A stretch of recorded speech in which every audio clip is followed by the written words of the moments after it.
Edan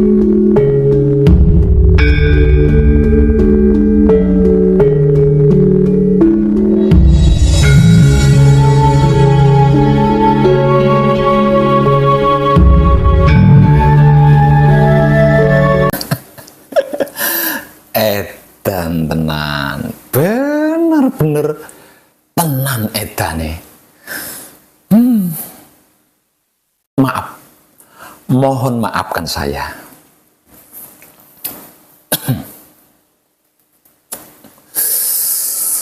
Ini harus saya katakan dengan jujur.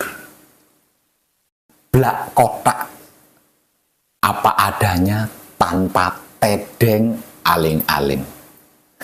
Agar supaya seluruh manusia hidup di dunia ini bisa mengenali siapa dirinya, dari mana dirinya, untuk apa dirinya, dan hendak kemana dirinya, dengan mudah, tanpa kesulitan sedikit pun. Karena yang hendak dikenali adalah dirinya sendiri, bukan orang lain. Jadi aneh kan kalau sulit?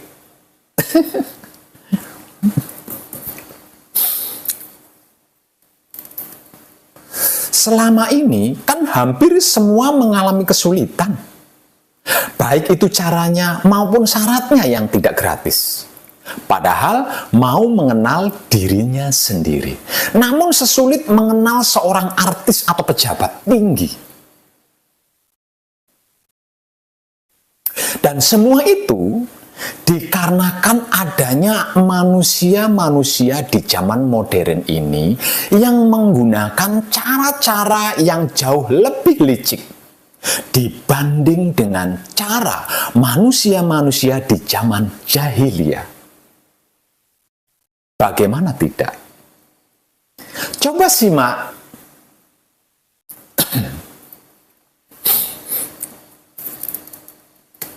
Coba simak baik-baik pencerahan dari wong edan bagu yang tanpa tedeng aling-aling berikut ini.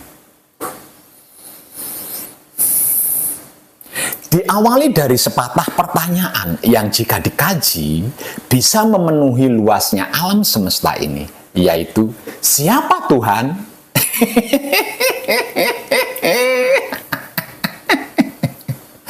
Edan tenan.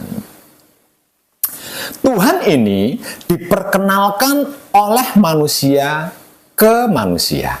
Bahkan Tuhan ini diperalat manusia untuk memperalat manusia. Tuhan diatur oleh manusia untuk mengatur manusia. Sungguh ironis mengetahui hal itu. Namun kenyataan nyatanya memang begitu kan? Coba saja kaji sendiri. Bagaimana dan seperti apa panjenengan selama ini memperlakukan Tuhan? Hasil dari belajar kesana kesini itu.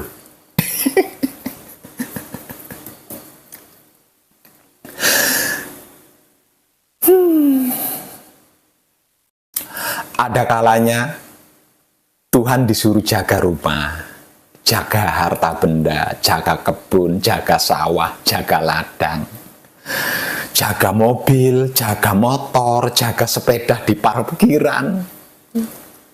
Ada kalanya juga dipaksa untuk menuruti kemauan dan keinginan.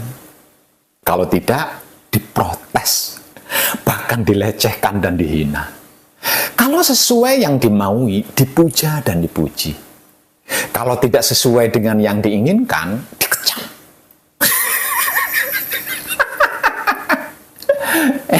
Tenan.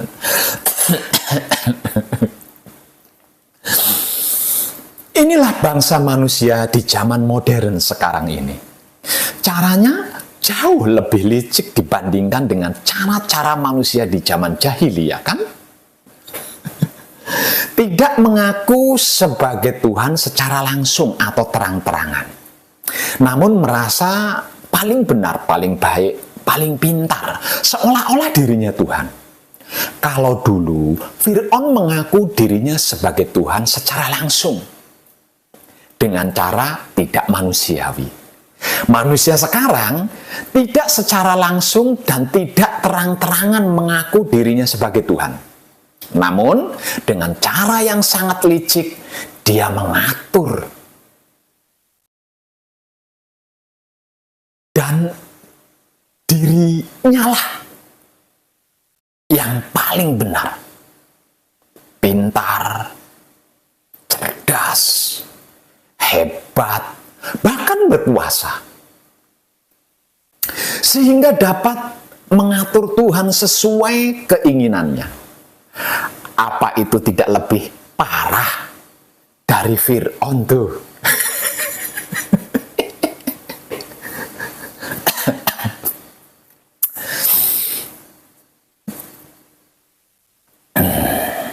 Inilah tipuan manusia di zaman modern sekarang ini, untuk menipu manusia modern lainnya di zaman sekarang ini.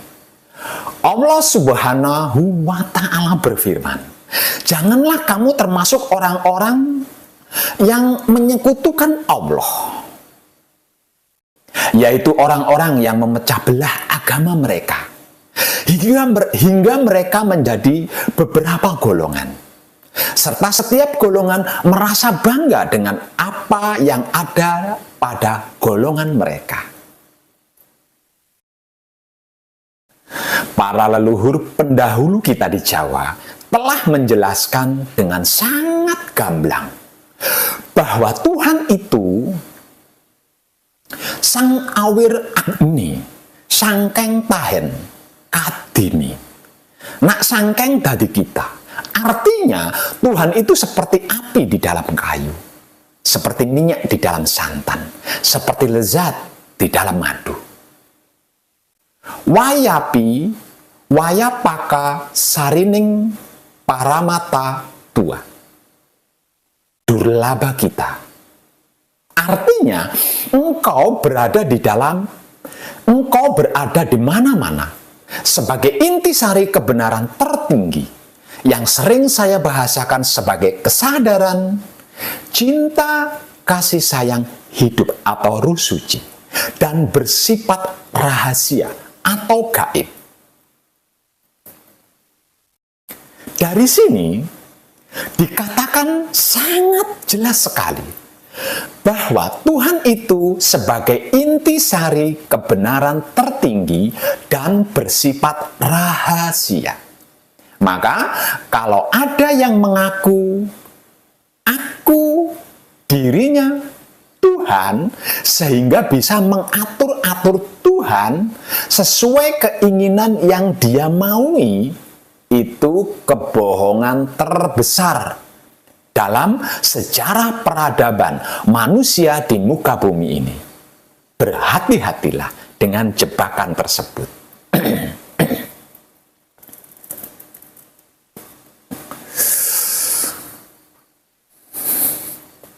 Karena intisari kebenaran tertinggi atau kesadaran cinta kasih sayang hidup atau ruh suci itu bersifat rahasia atau gaib, maka siapapun dirimu yang mau pencerahannya diperlukan belajar sedikit demi sedikit mengkaji dirinya sendiri, sampai berhasil mengerti, memahami, dan mengetahui sadar yang berkesadaran dan kesadaran yang sadar.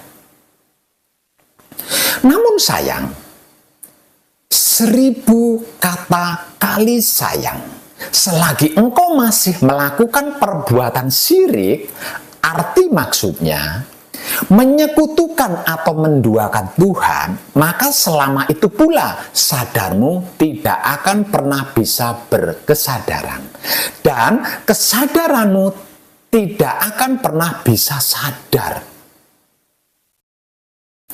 Seluruh makhluk hidup tanpa terkecuali yang tinggal di dunia fana ini ingin pulang kepada Tuhan dan kembali menyatu bersamanya lagi seperti pada mulanya. Manunggal jati. Untuk mendapatkan keselamatan yang sempurna, lagi kekal abadi atau langgeng, paripurna, selesai, tamat.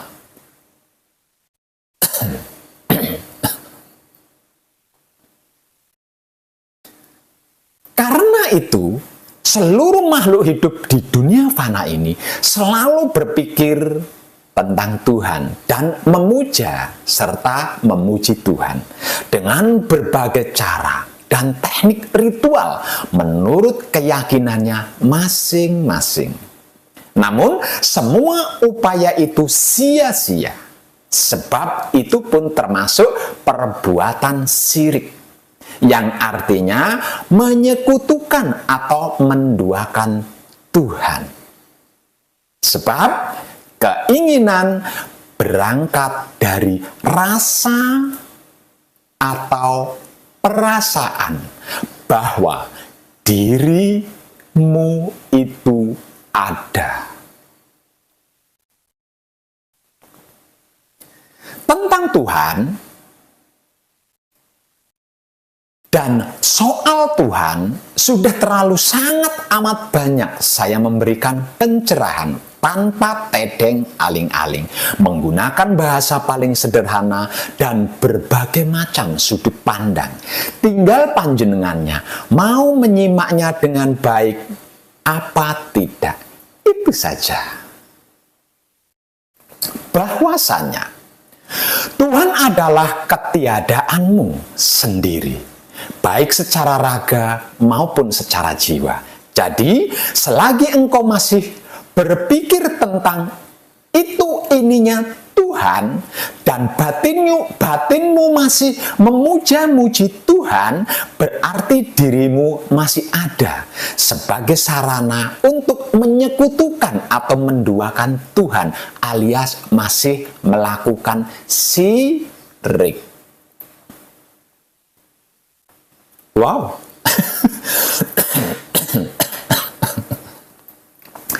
Sulit dan rumitnya ya Pak Web? Tidak. Sesungguhnya tidak sulit juga tidak rumit kok. Asalkan ada orang yang sudah sampai di titik ini bersedia menemani perjalanan laku spiritualmu. Maka carilah seorang teman yang sudah mencapai titik kebenaran tertinggi atau kesadaran cinta kasih sayang hidup ini, yang bersedia menemani perjalanan laku spiritualmu. Jangan mencari guru atau pembimbing dari golongan keyakinan agama apapun sebutannya, atau dari golongan kepercayaan adat tradisi apapun itu sebutannya.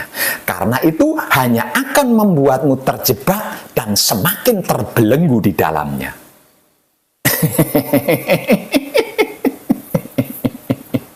Edan tenan.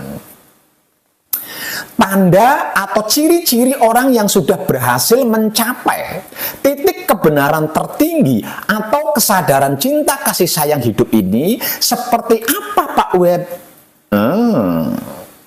Orang-orang yang sudah berhasil mencapai titik kebenaran tertinggi atau kesadaran cinta kasih sayang hidup ini, kelakuannya lebih banyak diam daripada banyak komentar itu dan ini tentang apapun.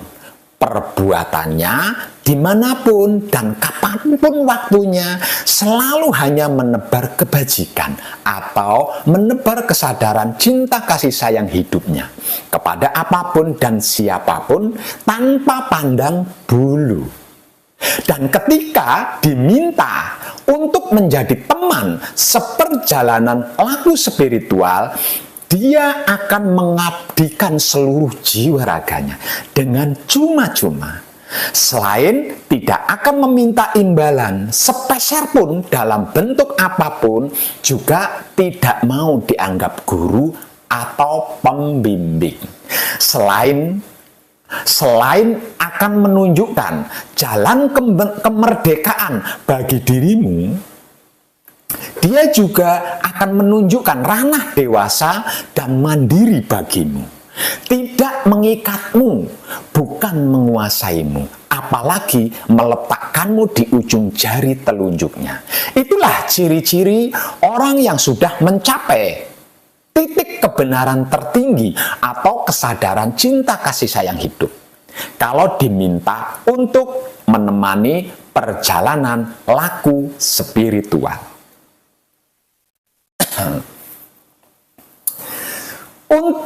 Untuk karena sebab itu,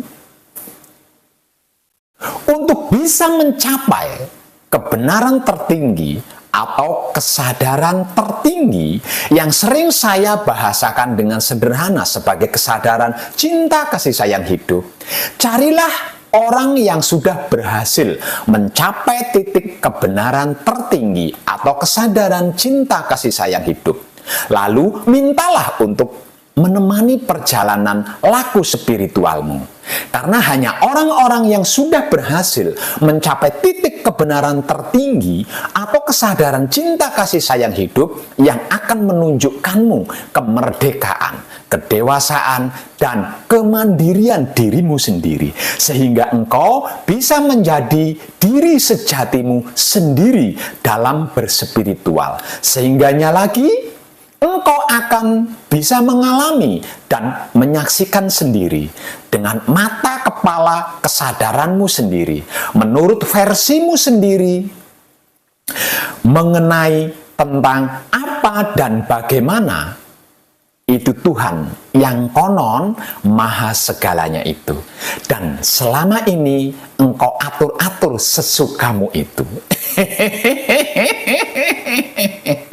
Edan tenan. Apa dan bagaimana itu orang yang merdeka, dewasa, dan mandiri?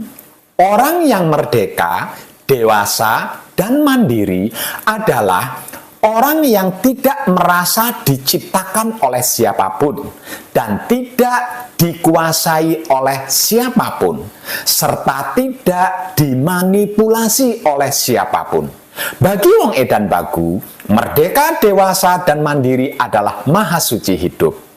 Cobalah untuk mengkajinya sejenak. Ini sulit dan rumit, karena aku menggunakan istilah seperti itu, sehingga menjadi sangat sulit untuk dimengerti oleh pikiran dan dipahami oleh batin yang masih kekanak-kanakan. Pikiran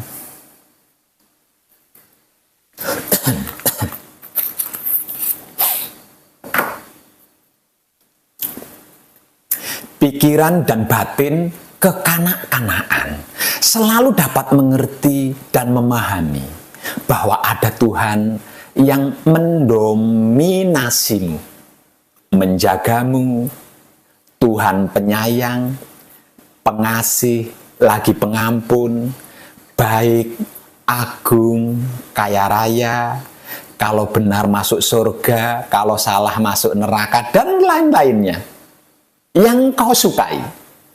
Ini adalah cara, sistem, dan teknik kekanak-kanakan untuk mengkaji kebenaran tertinggi.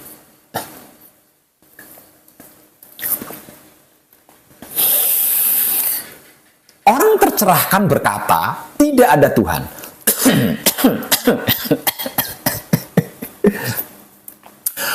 Orang-orang tercerahkan berkata, tidak ada Tuhan.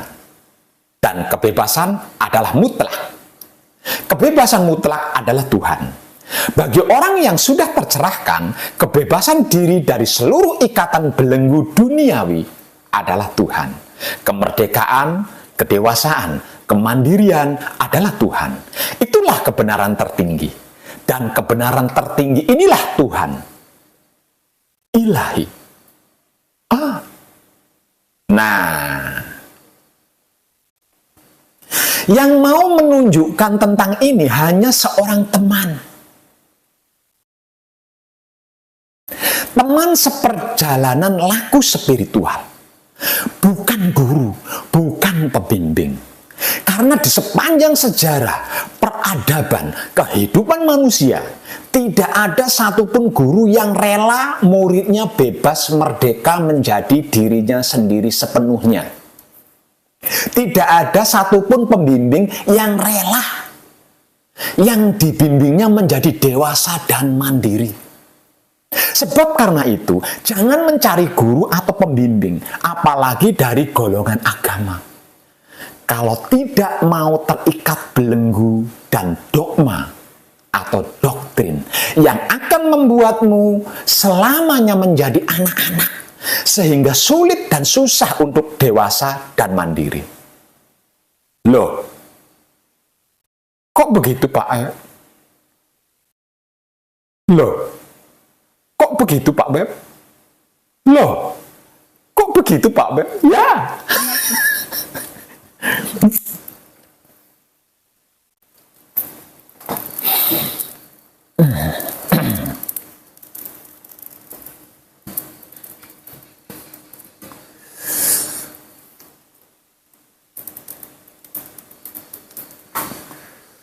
Para pengkhotbah, penceramah religius, entah itu imam, pendeta, kiai, ustadz, biksu, dan para misionari lainnya telah menanam keyakinan pada seluruh penjuru dunia bahwa panjenengan semua, kalian semua, Anda semua adalah orang-orang berdosa.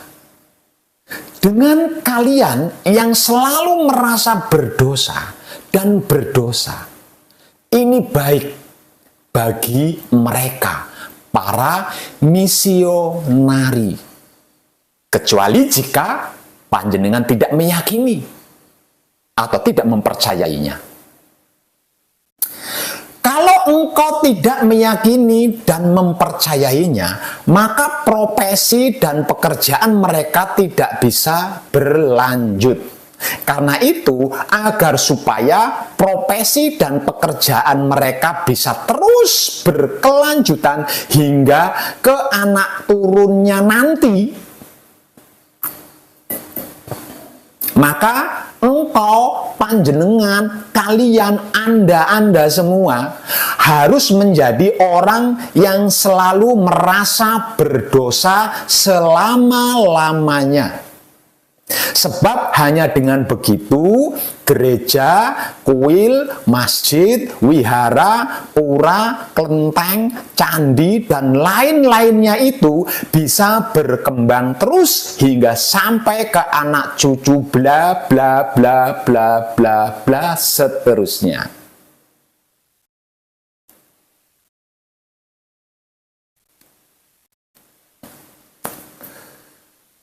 Keberadaanmu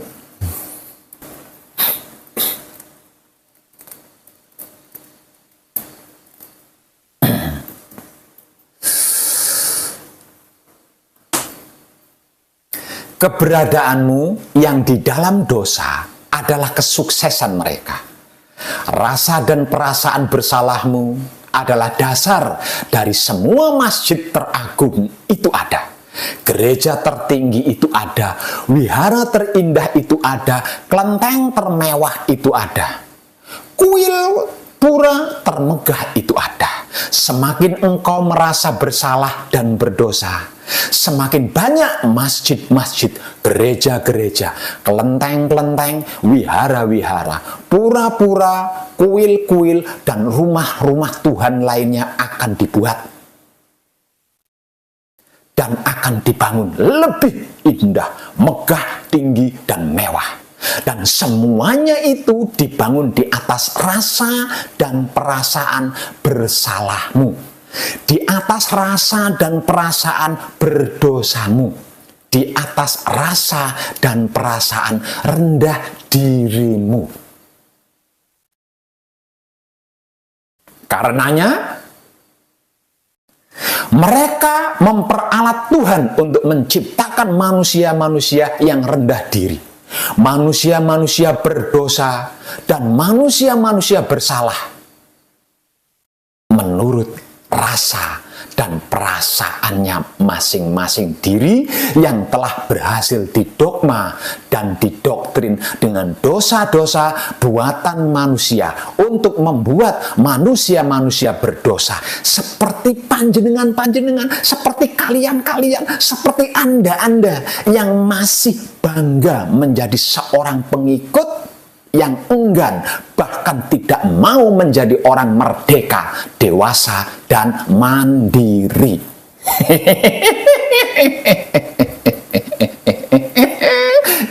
Dan tenan.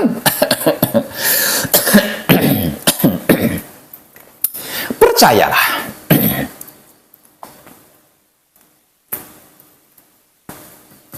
Percayalah.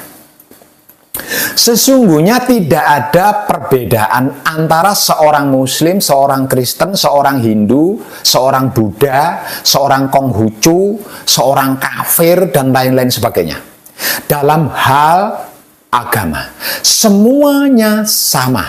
Namun ada perbedaan besar dalam hal teologi agama. Mereka memiliki teologi yang berbeda-beda. Dan orang-orang itu telah berjuang mati-matian karena teologi ini. Agama adalah satu, teologi itu banyak. Teologi berarti ilmu filsafat tentang Tuhan, logika tentang Tuhan. Namun sesungguhnya semuanya itu tidak ada artinya jika sudah mencapai titik kebenaran tertinggi atau titik kesadaran cinta kasih sayang hidup. Karena tidak ada cara dan teori untuk membuktikan Tuhan secara real. Juga tidak ada cara untuk menyangkalnya. Dan semua argumentasi tidak relevan. Seorang dapat mengalami namun tidak dapat membuktikannya. Dan itulah yang terus dilakukan oleh teologi. Teologi terus melakukan hal-hal bodoh seperti itu, memotong logika jika kita melihatnya dari kejauhan. Engkau, panjenengan, Anda semuanya, kalian semuanya pasti akan tertawa sama seperti wong edan bagu. Edan tenan.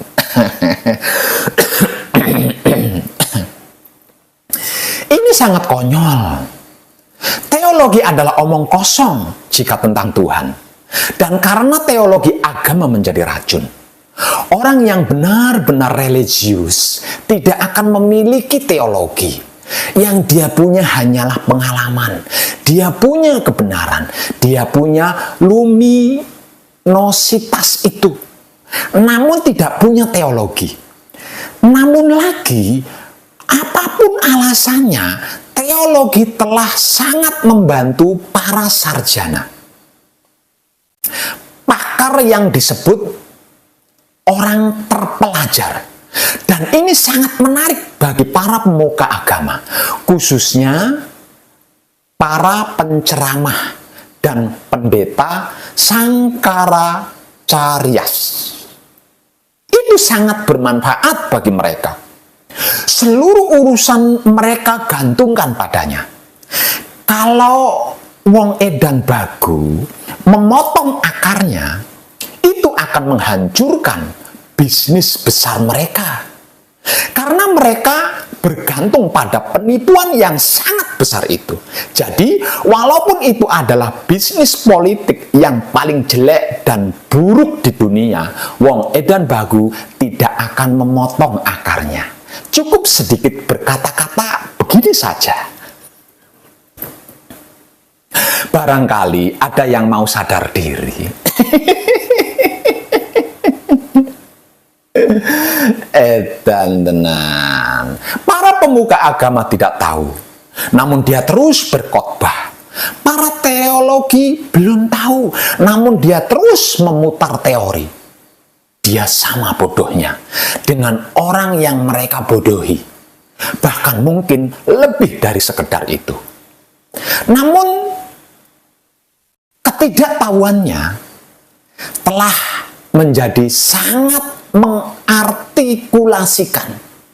Karena ketidaktahuannya dihiasi dengan kitab suci, dihiasi dengan teori yang sangat cerdik, sehingga terdengar dan nampak indah memukau, sehingga sulit untuk bisa mendeteksi cacatnya. Bukti real di TKP memberitahu kepada seluruh makhluk bahwa teologi tidak membantu umat manusia khususnya. Namun tentu saja telah membantu banyak para imam dari semua agama dan keyakinan serta kepercayaan di era modern sekarang ini terutamanya. Mereka telah mampu mengeksploitasi umat manusia atas nama teori-teori bodoh. Sungguh amat sangat memprihatinkan. Sejauh ini, mungkinkah belum ada satupun yang berkesadarannya sampai di titik ini, sehingga masih mau saja dibodohi dan dimanfaatkan? Kalau ada, kenapa dan mengapa bungkam? Diam saja, tutup mulut.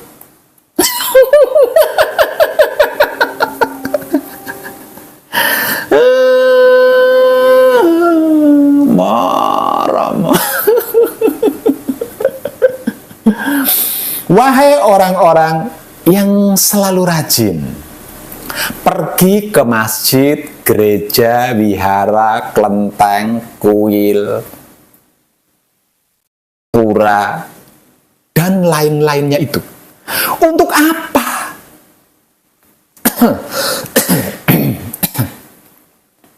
Untuk apa? Untuk apa panjenengan pergi ke masjid, gereja, wihara, kelenteng, kuil, pura, dan lain-lain itu? Untuk apa? Jika tidak membuatmu jatuh cinta kepada Tuhan. Kalau bukan karena sedang jatuh cinta kepada Tuhan, untuk apa panjenengan pergi secara rutin ke masjid, gereja, wihara, kelenteng, kuil, pura? Untuk apa? Itu sangat bodoh, tahu? Engkau tidak perlu membuang waktumu dengan sia-sia di masjid, gereja, wihara, kelenteng, kuil, pura, dan lain-lainnya itu tidak perlu. Jikalau engkau sedang tidak jatuh cinta kepada Tuhan, lalu mengapa? Mengapa melanjutkan berpakaian dengan sangat rapi dan hati-hati, serta menghabiskan begitu banyak waktu, sehingga kelopak matamu menjadi gelap? Jika engkau tidak sedang jatuh cinta, mengapa harus terus-menerus melakukan ritual-ritual kosong?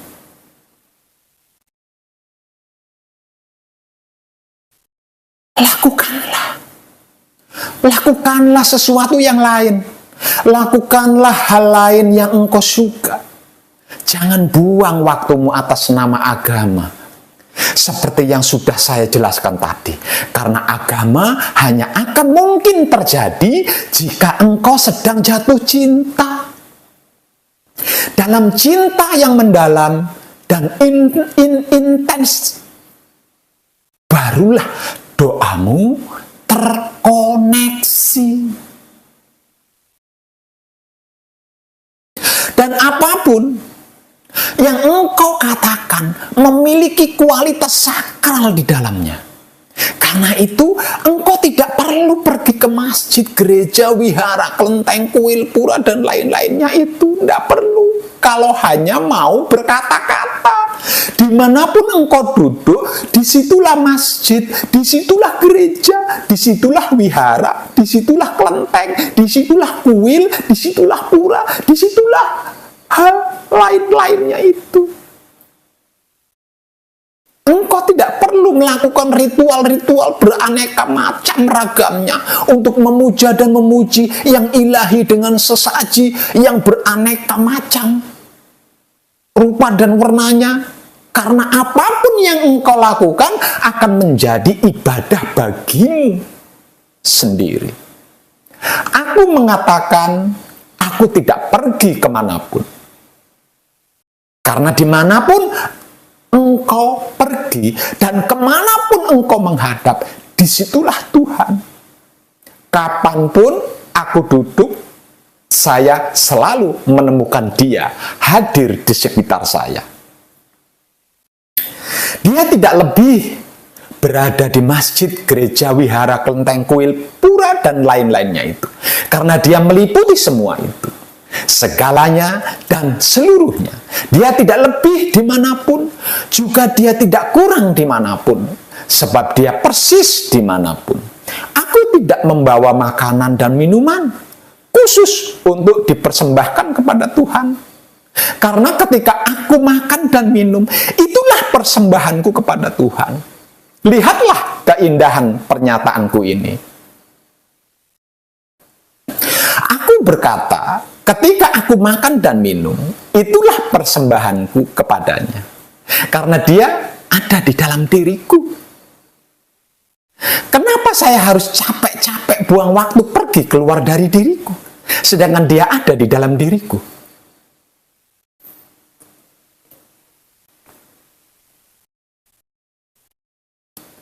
Jikalau saya lebih banyak memiliki makanan dan minuman, saya mengundang teman.